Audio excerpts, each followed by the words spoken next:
Good evening, everyone, and welcome to the show. Thanks for joining us, whether you're watching us live or catching the replay later. Tonight, we'll be discussing several topics that Robert has been looking forward to sharing.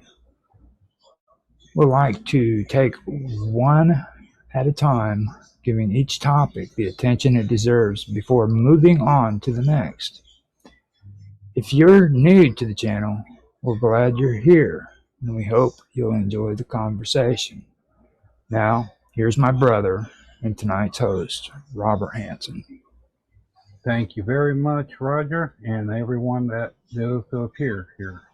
The conversation tonight and the ideal is the different ice ages and how it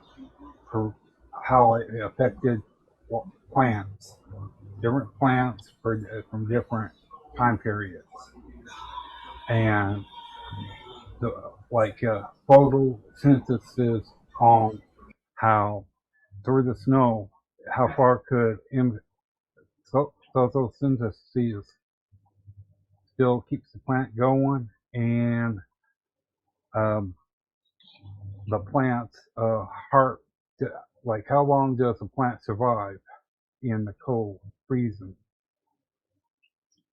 And if it's with the root system, the heart, does the heart survive in the cold?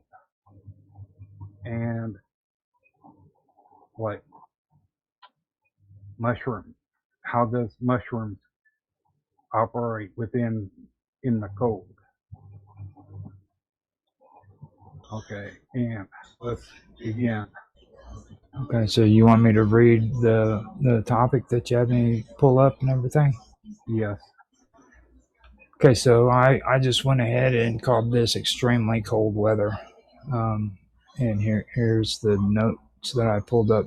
First of all, it said significant research has been conducted on how plants endure extreme cold, revealing that they use antifreeze chemistry, structural modification, and specialized geographic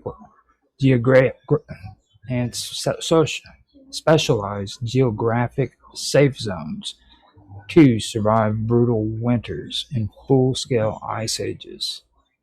Just as plants do not possess moving organs, the the fet that no that just as plants do not possess moving organs that fail under radiation, they also lack a warm-blooded circulatory system that freezes, allowing them to adapt to sub-zero temperatures using entirely different biological mechanics.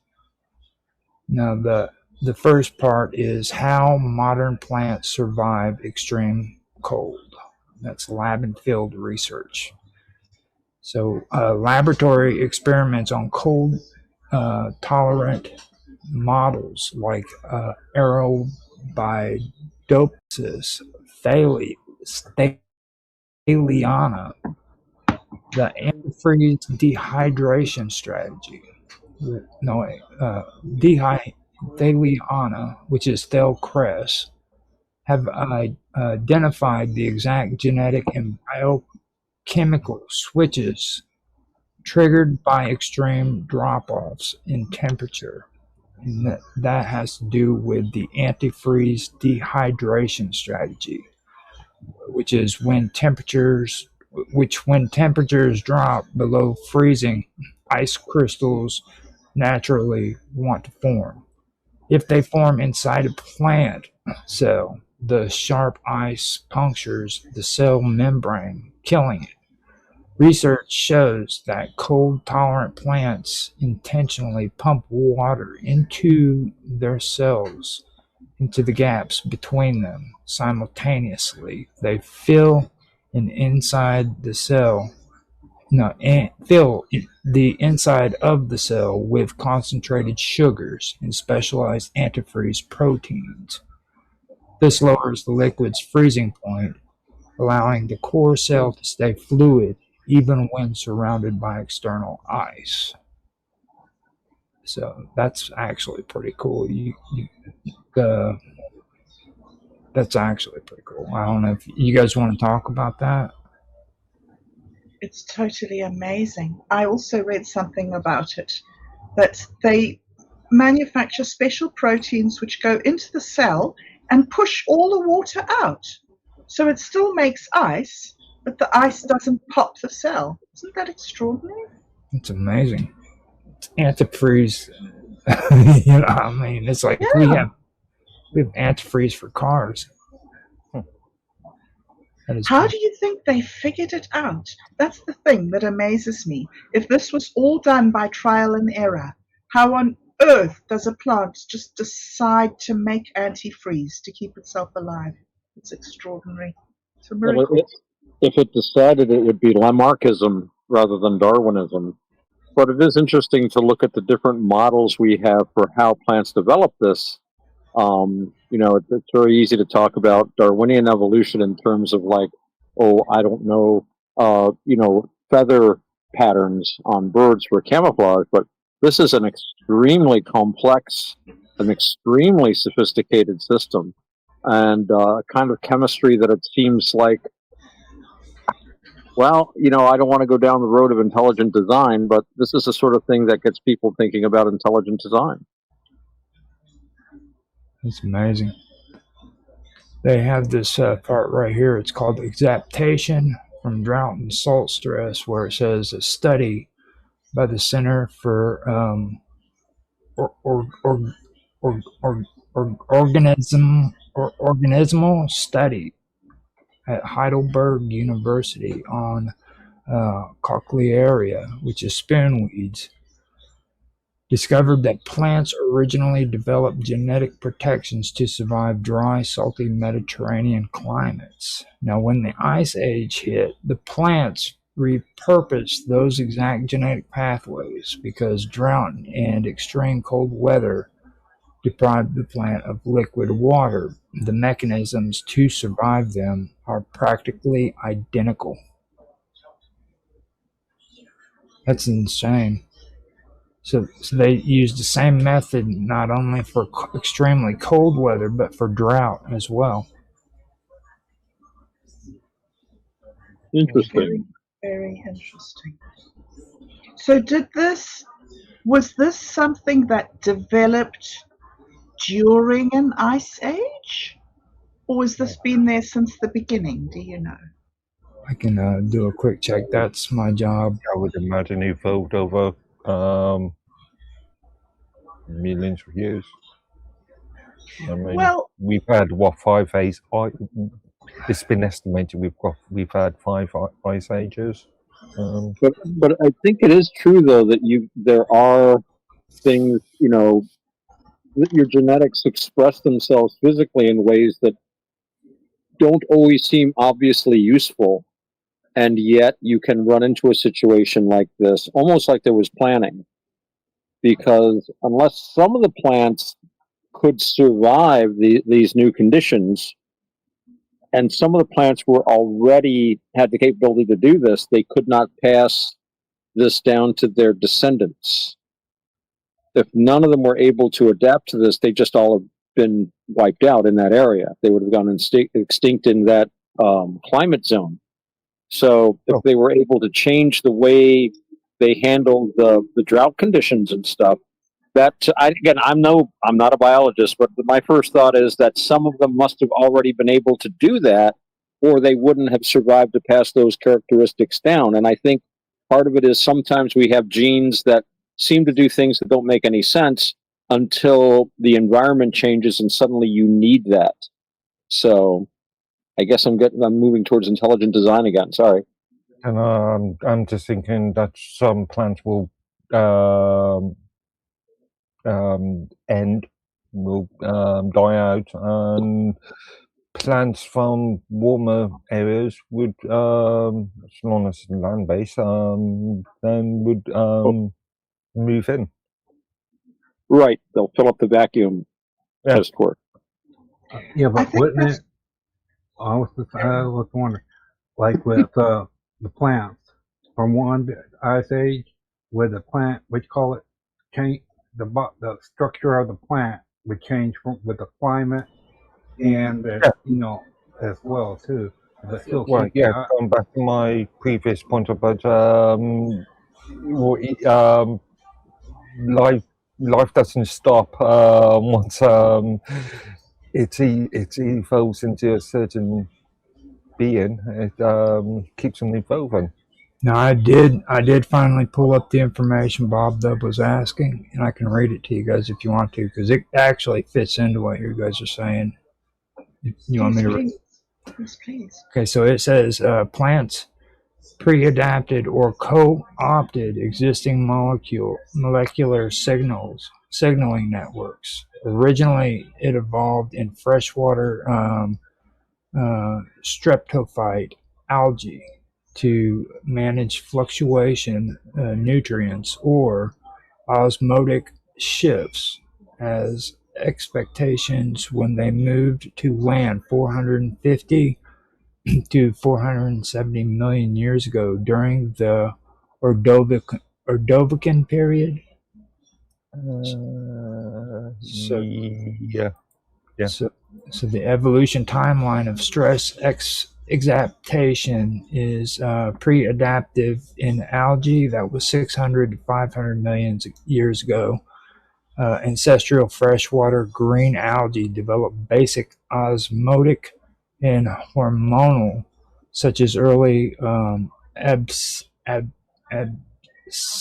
acid-like signaling pathways to handle fluctuation ion concentrations in periodic drying in shallow or algotrophic ponds. Algotrophic.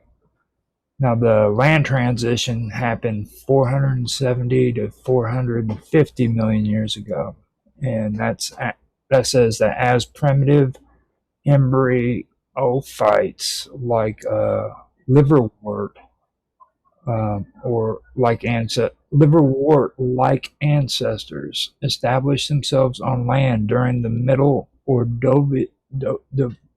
Ordovician. They co-opted these ancestral aquatic stress pathways. Now, expansion of desiccation and salinity.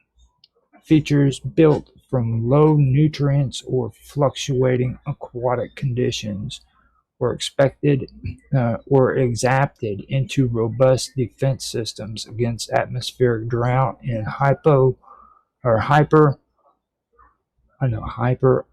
osmotic soil or coastal salinity stress. So, and then they had.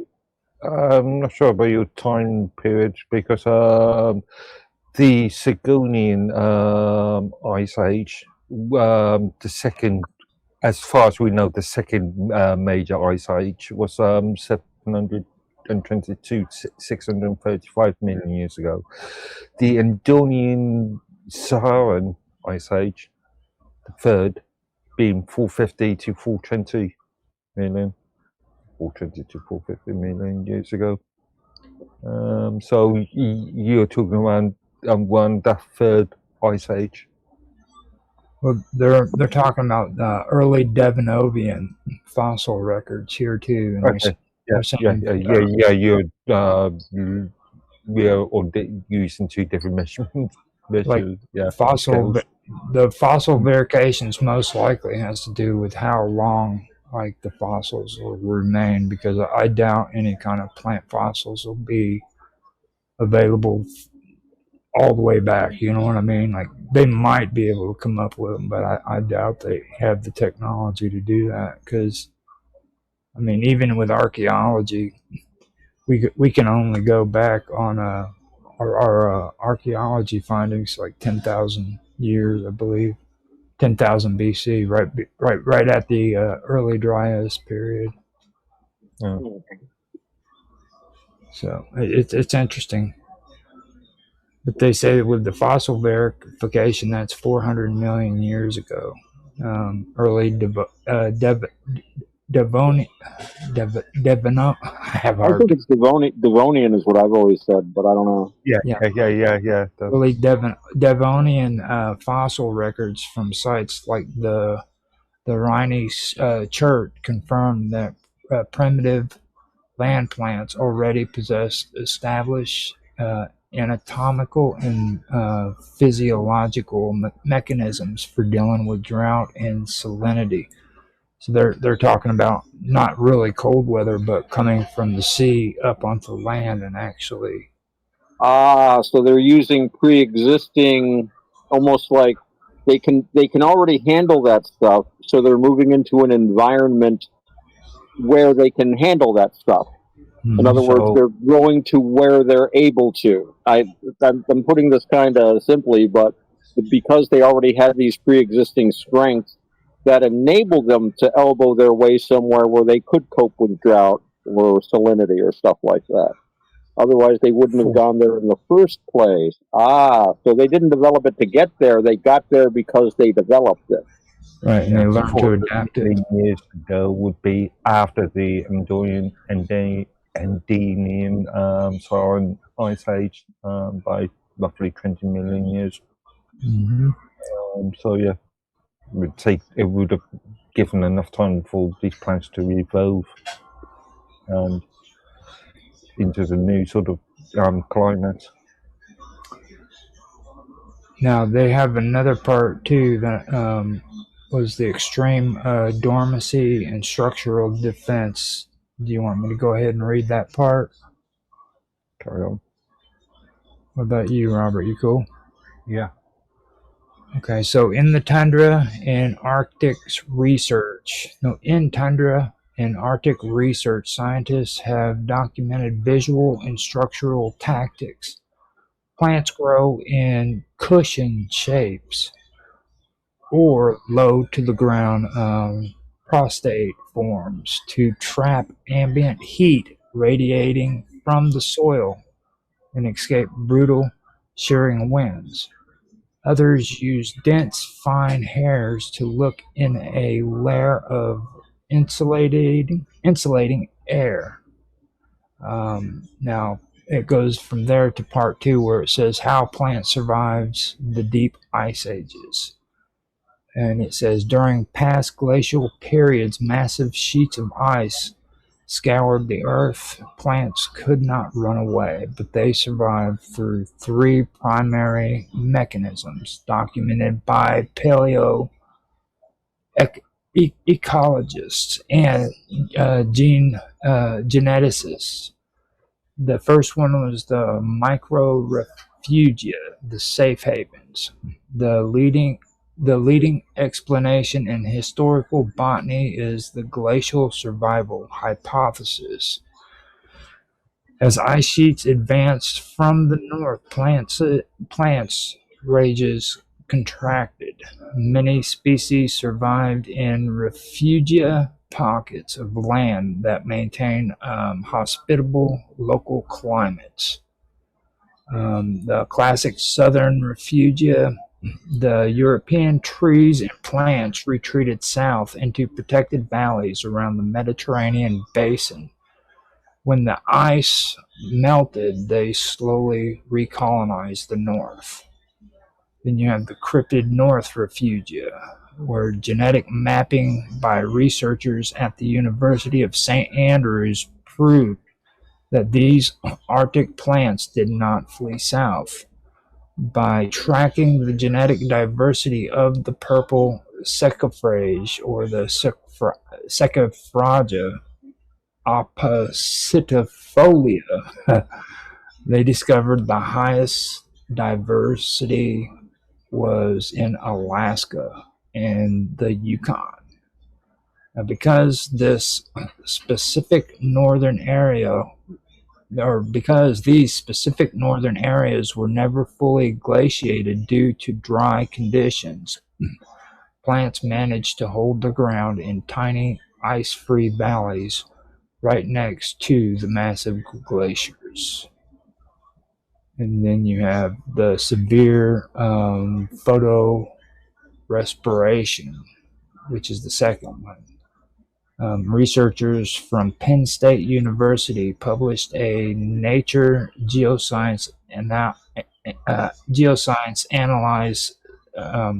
No, the research from Penn State University published in Nature Geoscience analyzed subfossil wood from the last ice age. They discovered that ice age trees had to deal with an extra threat, heavily depleted atmosphere, CO2 basically, to survive the cold, dry, carbon-starved environment. Ancient trees dramatically ramped up photorespiration, a process where a plant consumes oxygen and releases CO2. While it operates like a form of labored breathing that wastes energy, it effectively stabilizes the plant's internal chemistry so they don't wither away from metabolic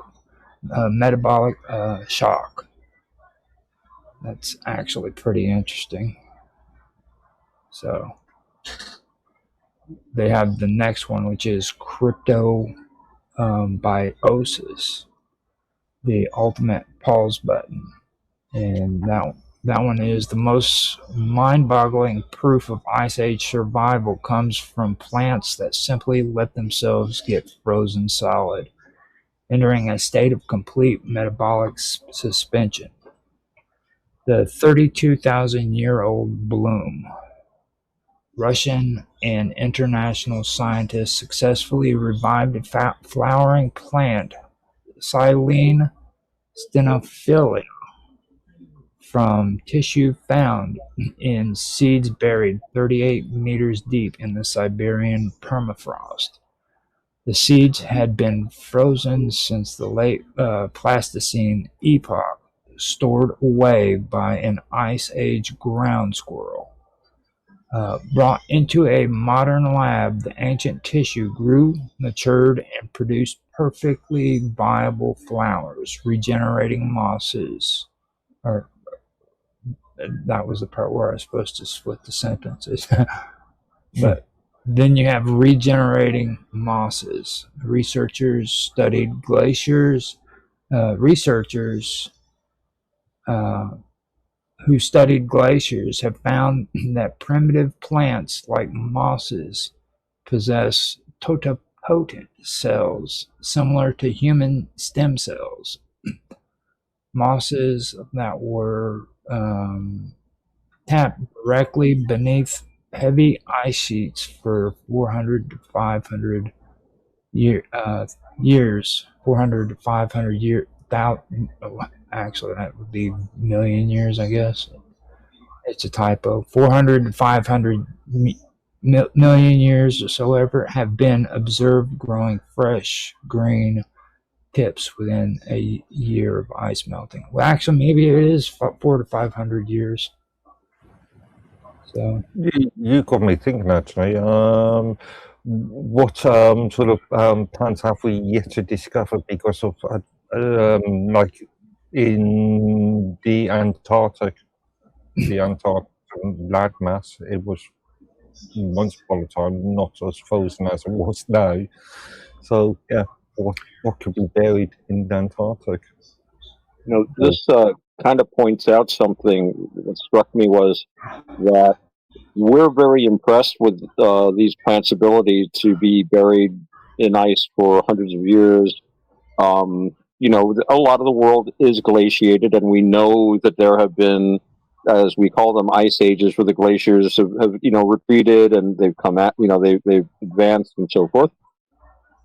For us, we think in terms of a plant's life cycle, usually in a, sorry about that, neighbors, a plant's life cycle in terms of the year. We're agriculturalists, harvest and all that sort of thing.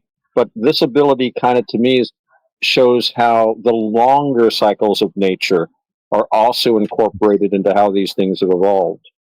We're kind of amazed, but when you think about it, hey, I've always said if you could speed up our sense of time, you'd see the Earth pulsing with ice and dry and ice and dry and, spinning and whirling and stars exploding.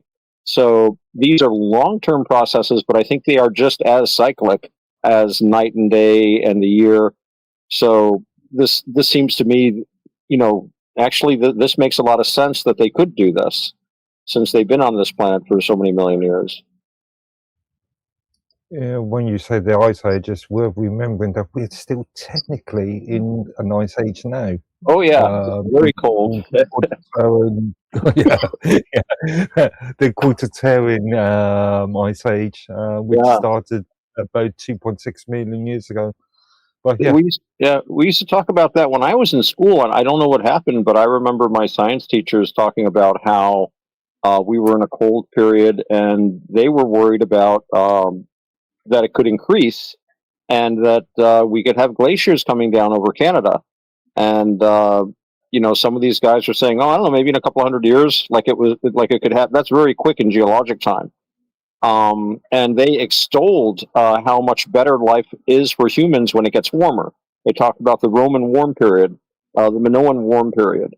Harvests are better. People don't freeze to death. There's a lot more land freed up, so there's a lot more room. And they bemoaned the fact that we look to be headed for more ice.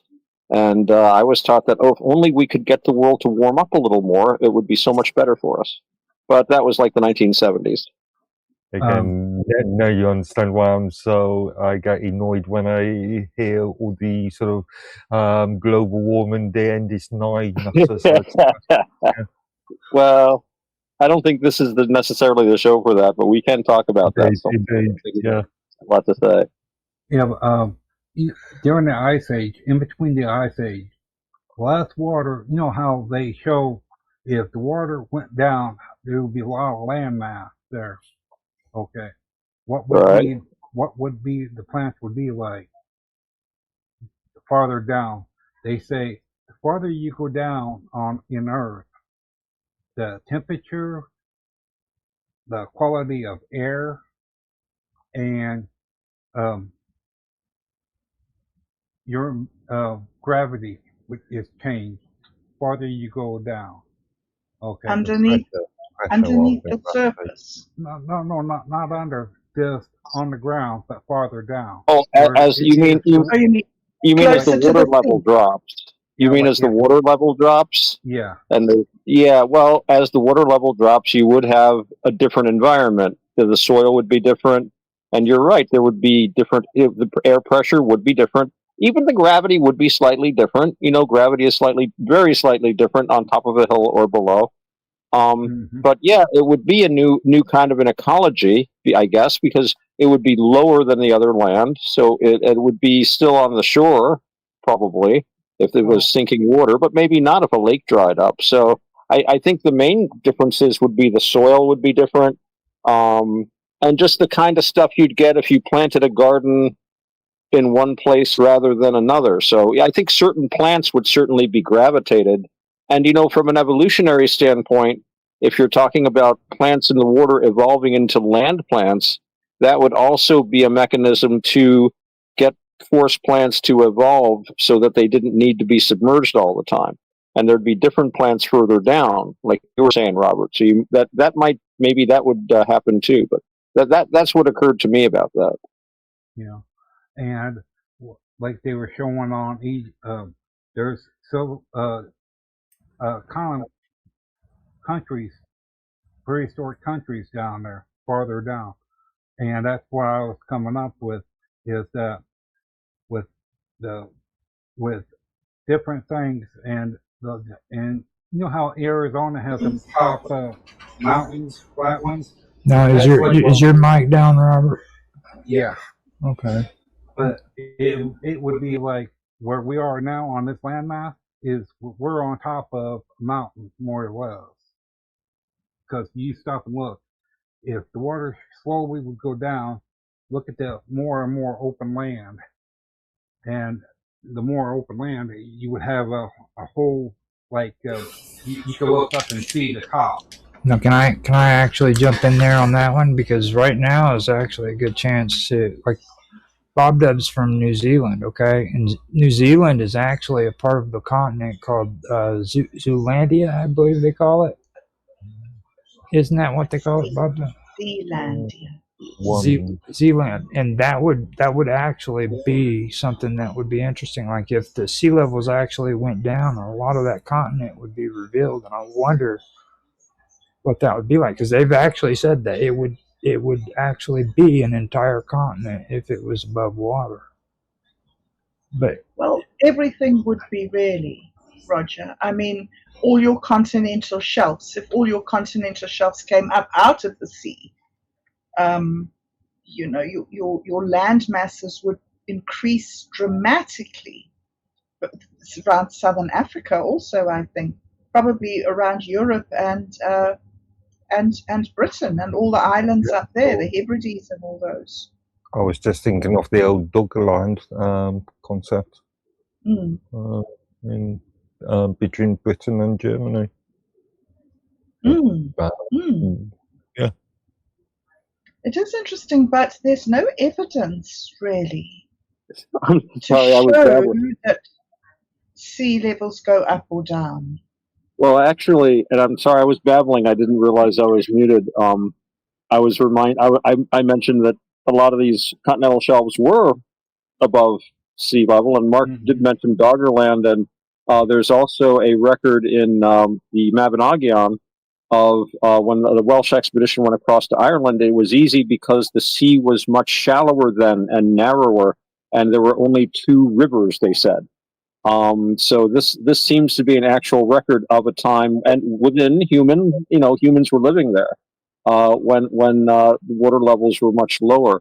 Unfortunately, I don't think there's any Doggerland legends. We know it was there. They've even found the rivers that flowed there, but I don't think there's any folk tales or legends about it.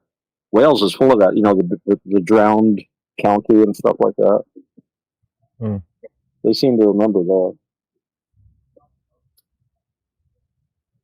So it's like when the plants during in between the ice ages, how the plants had to work to break up the volcano ash, and the volcano were getting hit by the like the tornado would start sparking it up electrical, but then it don't when it would land on top of a volcano, like what we seen what happened here in the U.S. On Earth just recently a few years ago. That whole process happened, and look how it electrified the atmosphere, but then released all the material from the volcano.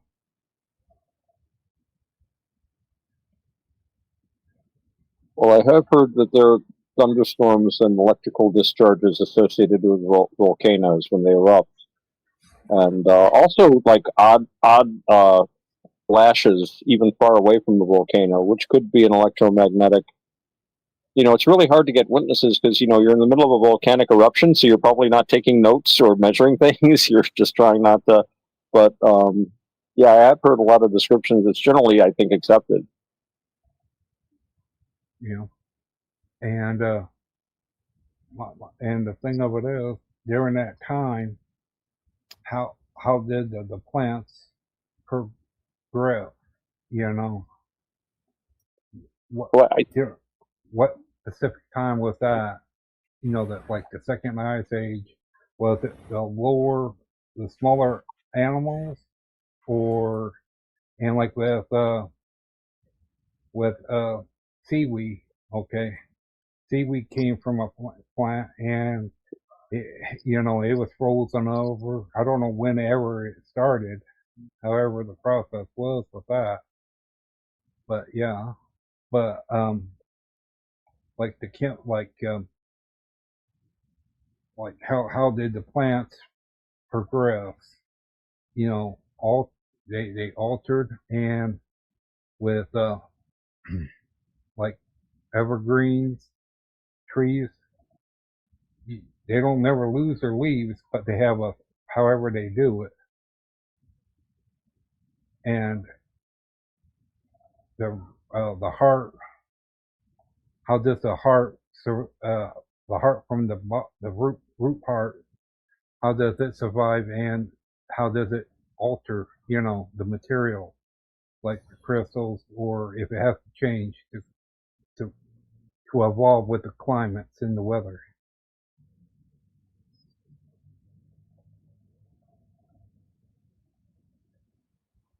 Well, bringing up the evergreens, they are very, very modified, or they're designed, or they've evolved for really cold climates. And like you say, they never lose their leaves, their needles, and their leaves are their needles. They're designed for like snowfall and ice, and they always have them. I mean, they shed their needles, but they're always growing new ones.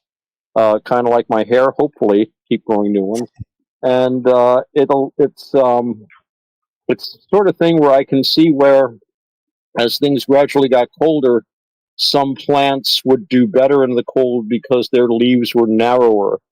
I was thinking too about how a lot of the times plants survive these disasters because they're not always in the form of a growing thing and stuck in the ground, but in the form of seeds or spores, if we're talking about fungi.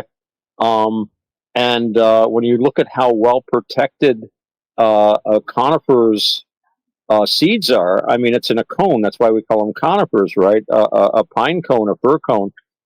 It's a pretty massive little container for a seed, you know. So a lot of these disastrous things, seeds are very resilient, and they can survive a lot. It is a stage in the life cycle of the plant, and that seed is as much the plant, to my mind, as what you get after you plant it and water it and weed and this and that for so many months. It's still the same thing. So this can help these plants survive, and seeds can survive for years sometimes. And I don't know about plants, but I know that like mushroom spores can survive in hard vacuum and withstand high levels of radiation and still be viable. So that's a pretty tough customer. That's going to help you on the road of evolution or just survival. Yeah.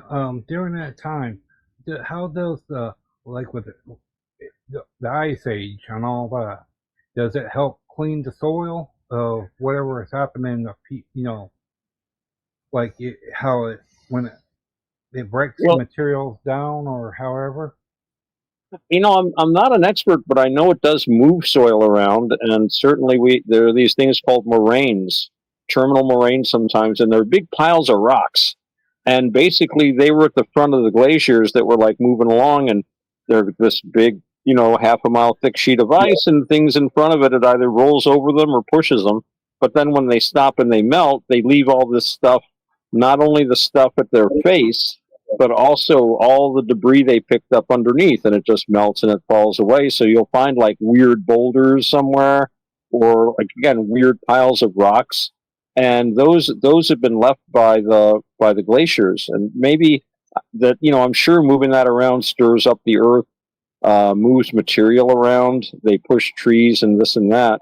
And another thing, when the earth's covered with ice like that for years, nothing can really grow there much, so it's kind of like keeping the soil fallow, maybe. I mean, I'm sure there's still bacteria and things going on under there. I mean, What does there's that life mean? under glaciers, ice worms and things. So maybe I could see how it would change the soil that way. Oh, because what I was referring to, like they always say how the ice age begun with the asteroid hit the Earth and the radiation from it and all that. I was wondering, when the ice age and the two merged, how would you say that would work with it, as well? Well, I don't know about the dating of these asteroid hits. I know that there's a generally they talk a lot about there was an asteroid strike that wiped out the dinosaurs, and I do know. I mean, I believe you can just look at the surface of the Earth, and there's some big craters. Um, the Gulf of I almost said Mexico, but that big gulf there at the beneath that to me looks like a crater, the Yucatan Peninsula. And then there's the meteor crater in Arizona. So the planet's been getting bombarded for a long time, but I'm not really sure about the dating. And I've heard people argue against the dinosaur theory.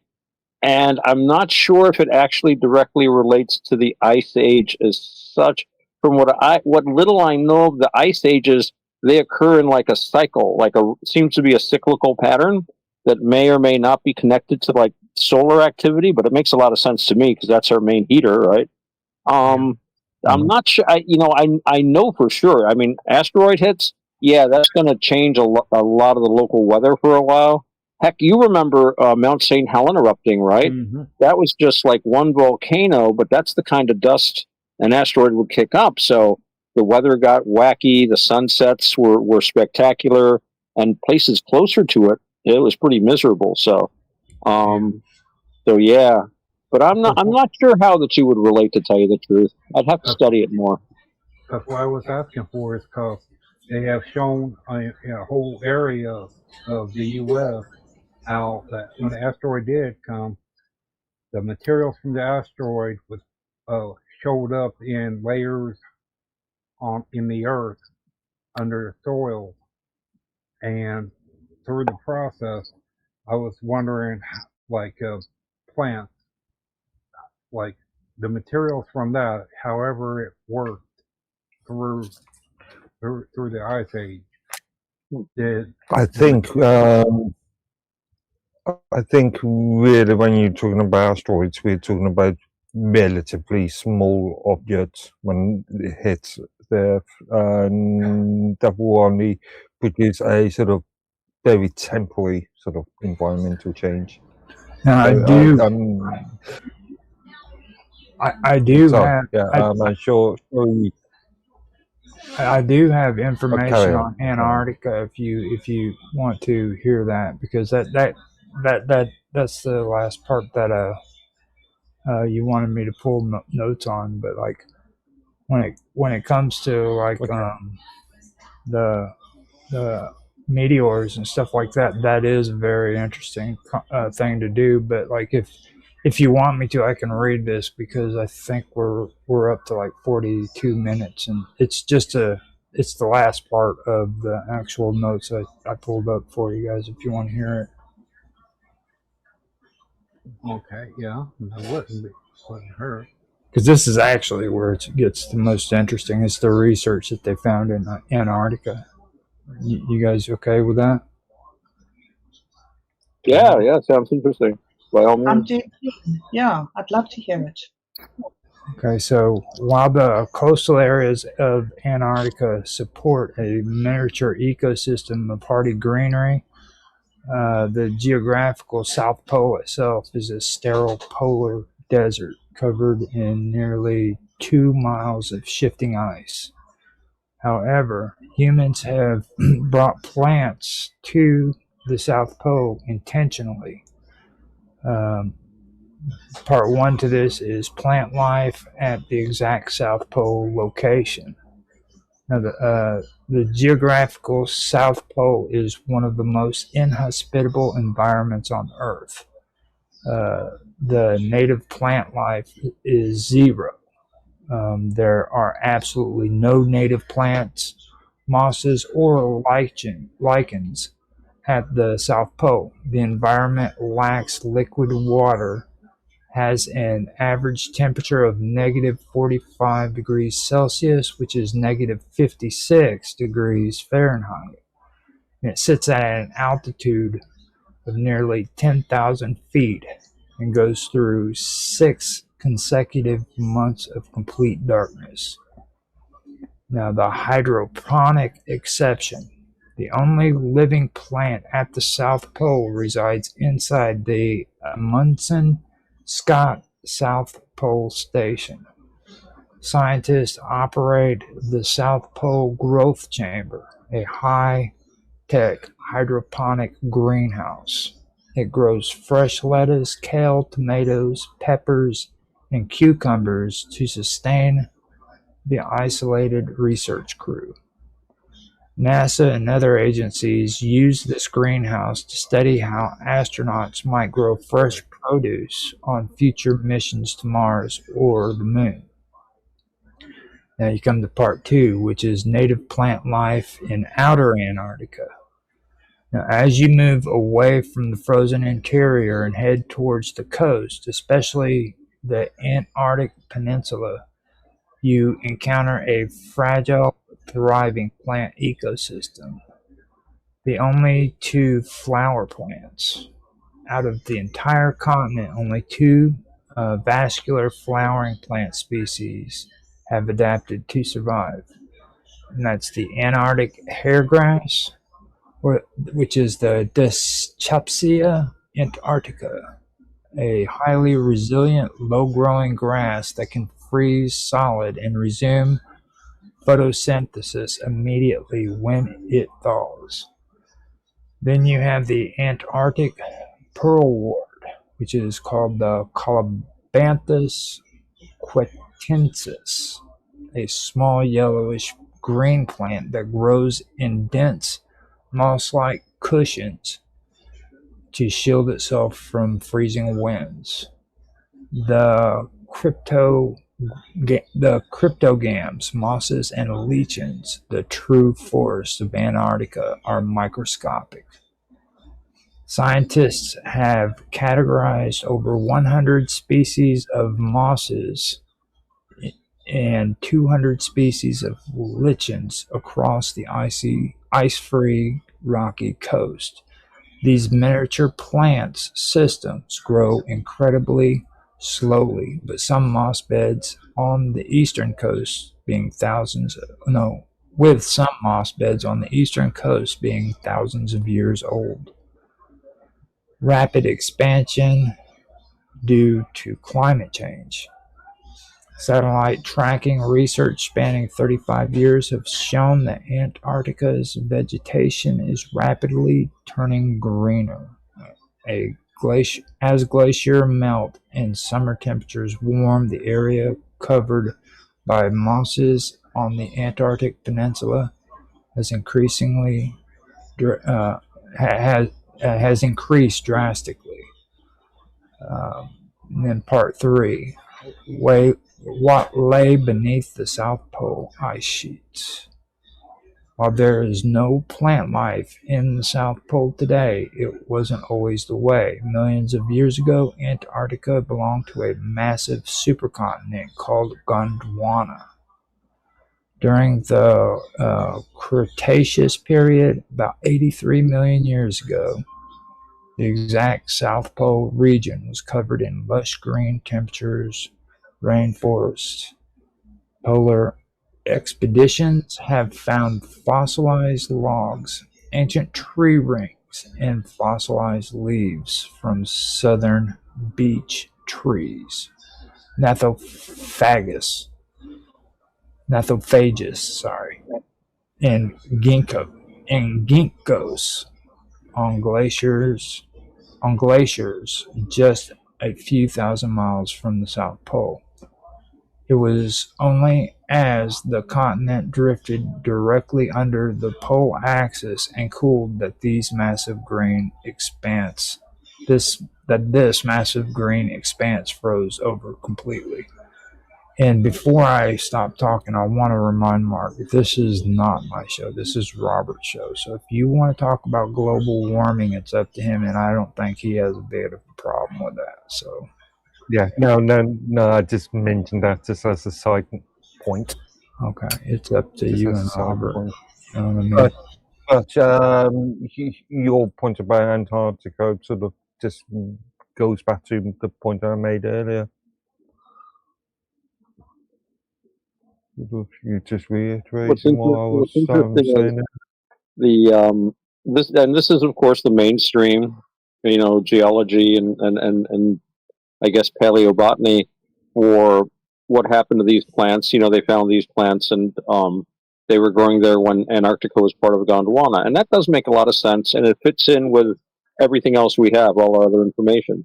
However, you guys are probably also aware, and I don't mean for this, and hopefully Robert will allow this, but Graham Hancock, as we all know, has a theory that Antarctica was once Atlantis, and he seems to be saying that these trees are from a more recent period. So this is interesting because this basically refutes Graham, and I hadn't heard this before, that these were Gondwanese. And I'll tell you the truth, it makes more sense to me than what Graham is saying, but it's so I'm very glad this information came up on this meeting. I hadn't heard that before. On that, does it show that that same tree has it ever grown anywhere else? From because we call it like blow off of seeds from it, or however it produces, like carries on by the wind. Well, I know ginkgo, I think that's a tropical tree. I don't know a lot about plants, really, I'm afraid, but I know that those trees grow other places where it's warm. So Yeah. that implies that, Antarctica was warm at one time. Yeah, I know ginkgo is around, but I don't know for sure about like the other ones. I can run a quick check if you want me to. Yeah. Now, I Bob, think just- that oh, there has just on- been. Carry on. No, I was just thinking, just on the side note of Mottle's Atlantis connection. I've never heard of Antarctica being that theory, that connection between Antarctica and Atlantis. yeah, it was Graham Hancock. I've heard him say it too. He's Right. actually brought that up quite a few times, but now he's actually doing research with a bona fide biologist. So his whole story is kind of I take it that he's actually kind of rethinking his whole way of looking at things when it comes to that. Really? Huh. Yeah. I read a few of his books a long time ago. I haven't kept up with any of his latest stuff in years, but I did read the Atlantis book. And, yeah. He's actually hanging out with a real biologist who's saying, "Look, man, this is what happened." Like like if you take a look at like the Lake Michigan, for example, okay. Now he's starting to look at it and he's saying maybe something did crash into the earth that created Lake Michigan, and there's also evidence that it could have possibly happened up around Hudson Bay too, which they're doing a lot of good research in. They're really big in the early dry ice research, like the way early dry ice occurred and how we came out of it. Stuff. So it's interesting. If you get a chance to check it out, I'd check it out. Well, Yeah. Hey Bob, what was you saying? Yeah, you can't interrupt Bob like that. Robert's her biggest fan, Mark. So you're going to have to show a little respect. There is some evidence that the poles were at one stage very warm, swampy areas, and they have found bones of a very big creature that looks like a crocodile in the Antarctic. But at the moment, what weather people, whatever you call them, meteorologists, believe is that we need those ice caps in order to keep the Earth's rotation stable between the very hot equator and the very cold ice caps. And because we've got the hot equator and the cold ice caps, we've got a medium area in between where we can live and be happy. The fear is that if the ice caps melt too much, the Earth will get hotter and hotter, and we won't have areas in which we can grow plants. Yeah, We'll have big deserts. Could I inject quickly too, to also add to what Bob is saying? I've also heard there's the opposite worry too, that we could have a snowball Earth if the ice age gets to, and I think there is a theory that may have happened, but I think most people don't think it ever has. But yeah, you could also have the opposite, and it would be the same situation, an extreme either way, where we couldn't live. We need that middle way. I'm not sure. I'm not sure about not living at all. We're humans. We are highly adaptable. Well, yeah, I mean, some of us would live, but if you call it living, I don't know. I'm sure that we would survive one way. I hope we would survive one way or another. Yeah, but Um, how much would oxygen be? Because if you talk about land, because that much water being released, how much landmass would be gone, and within that landmass, how much forest would be gone from it? Well, nobody knows because all of this is guessing. Yeah. But remember that we have got a lot of vegetation under the water in the seas. And that water is also producing oxygen. That's one thing to bear in mind. The other thing to bear in mind is that we now live in the age of artificial intelligence and robots. We can change our climate. We can build huge greenhouses. We can put in huge big fans. We can build great big covers. In fact, here's something interesting for you. When I was a little girl, my father worked at the research station in the Metropolis. Is it? Or Salisbury? We might have moved. And he Yeah. built a huge, great thing called a rain shelter, which was like a great big, massive shed on tracks. And he used to push it back up and down across the field to regulate how much rainwater the plants got that he was studying to see. And that was what, 40 or 50 years ago, that people were already experimenting with different ways to grow plants in different climatic zones. So I think that a lot of the scary literature that we've had about climate change was written before the LLMs came along. Because now you can put a problem in and they can give you a solution. Oh, well, we'll just put up a shed, we'll just make a glass house, we'll just put in an irrigation system, and we can change climate zones. Yeah, so we no longer need to wait for the Earth to change climate zones.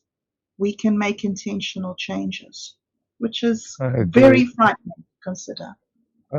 I agree that we can change, we can make changes, but that's not related to large language models or any so-called AI. That's down to political needs, political motivations.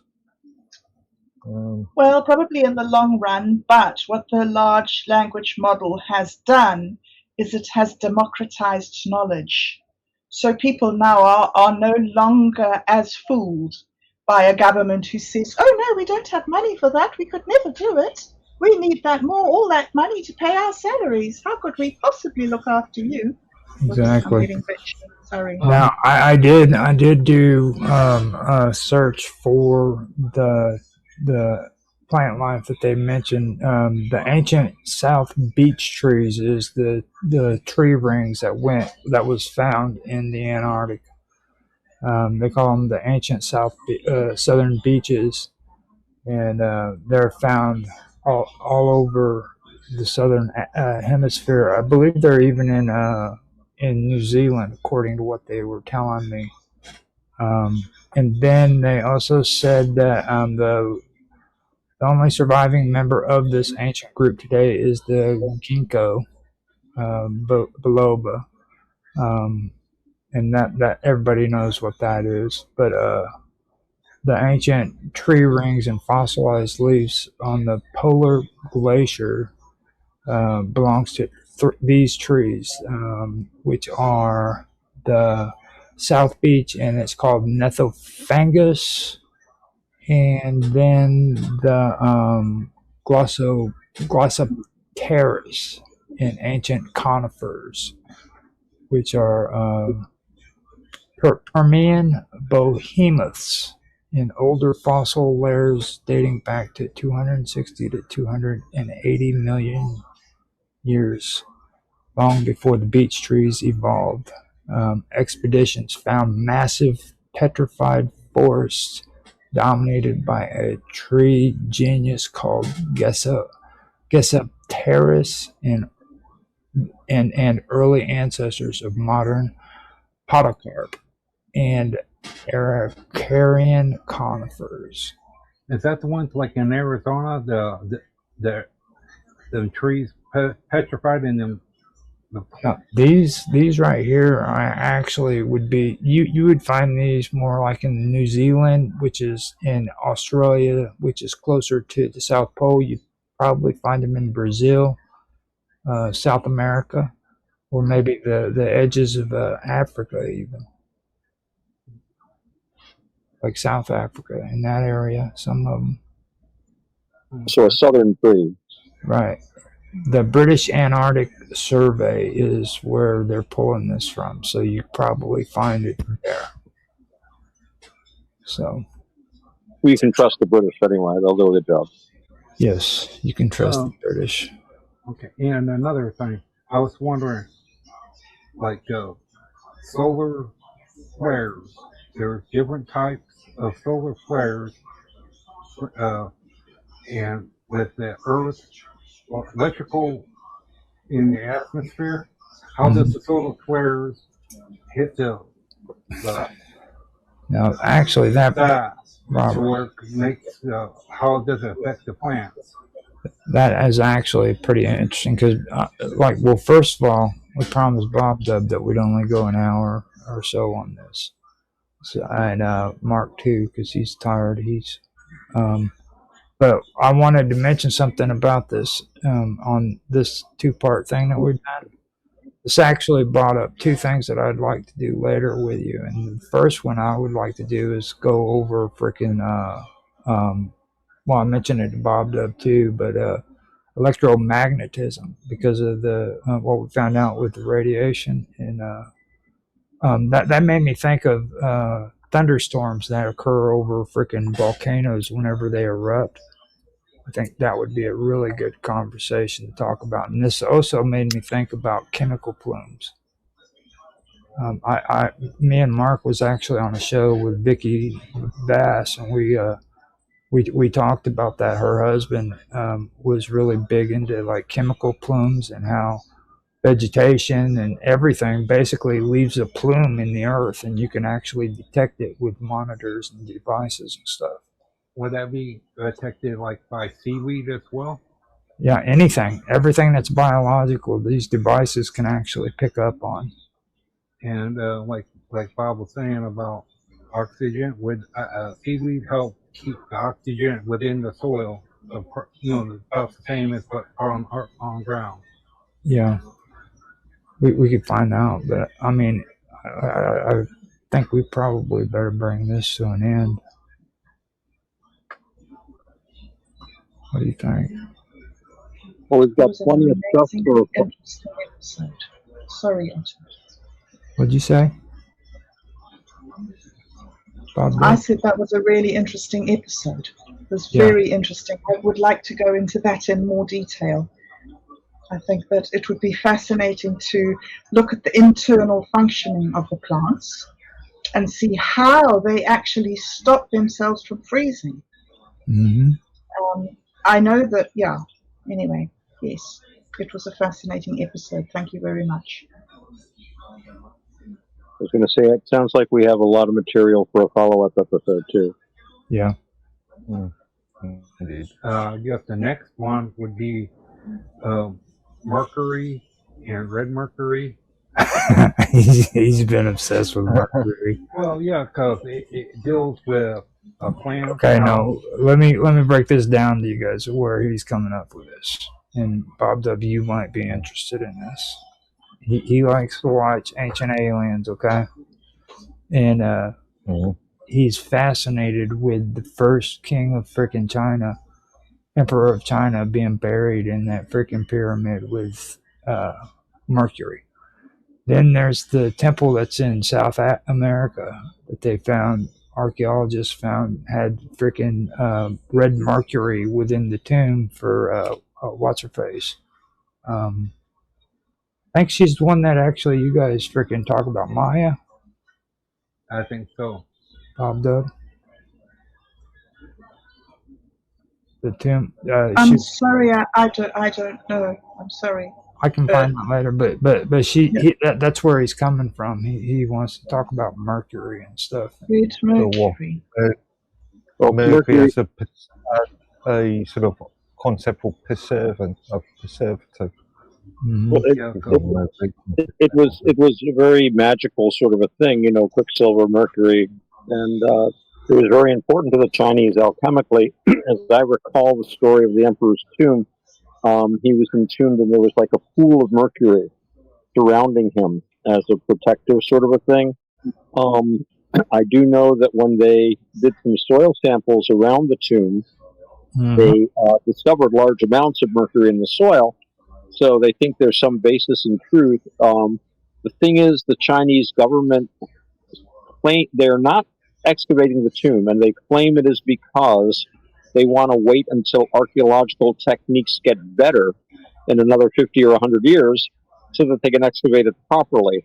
Although, and this isn't the place to go into it, but I have heard that there are other political, you know, ramifications. But in any event, yeah, the mercury's been very important, and I'm not surprised that you would find it in a tomb in America as well as in a tomb, um, you know, in China. It's a very magical fluid, and if you had access to it, you would probably be amazed by it, and you would want to give it a lot of importance. Red mercury is interesting because I'm not really hooked into it anymore, but that was a trope going around in occultists and alchemical circles for a while.